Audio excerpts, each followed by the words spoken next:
बहुत बहुमुखी प्रतिभा के धनी हैं और उनके धन को माननीय मुख्यमंत्री नीतीश कुमार जी बहुत पहले से जानते थे। तो हमें मुझे तो आज अरुण जेटली जी की याद आ रही है।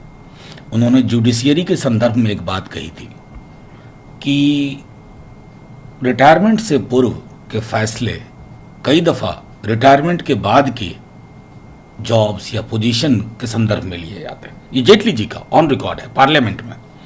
मुझे आज बरबस वो याद आ रहा है। दूसरा सर ये है कि खास करके पंजाब की अगर बात करें तो सोमवार को कर्नाटक बंद का भी आह्वान। देखिए, मैंने सदन के अंदर एक बात कही थी और सरकार की सिर्फ आलोचना के लिए नहीं।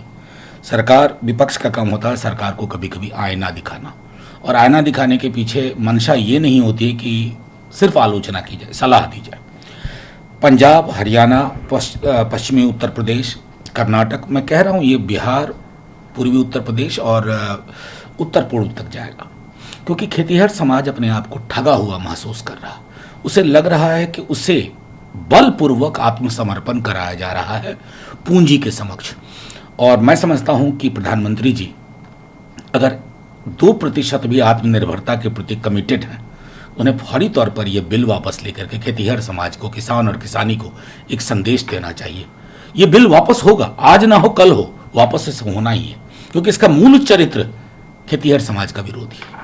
लेकिन पीएम साहब ने आज कहा है कि गांव, ग्रामीण और किसान यही आत्मनिर्भर भारत का फाउंडेशन होगा, नींव होगा। ये आत्मनिर्भरता पूंजी के समक्ष आएगी। अभी मैं पढ़ रहा था महात्मा गांधी को। अगर आज महात्मा गांधी आत्मनिर्भरता की इस नई परिभाषा को देखते ना, पता नहीं वो क्या करते, कौन सा सत्याग्रह नया शुरू करते। मैं समझता हूं कि एक मौलिक ईमानदारी होनी चाहिए, जो आप कहते हैं रेटरिक और जो रियलिटी है।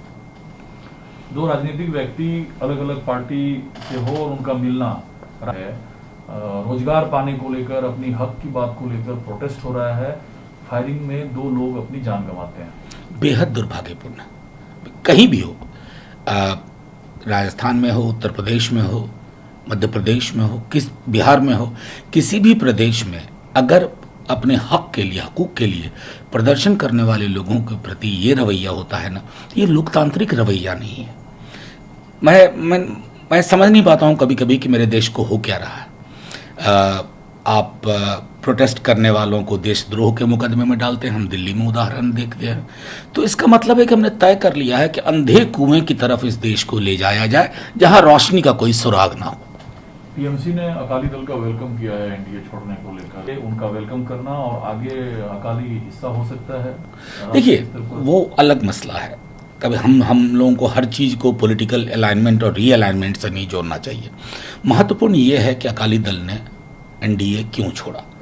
हरसिमरत कौर बादल जी जो मंत्री थी, क्यों उन्होंने मंत्रिमंडल से इस्तीफा दिया।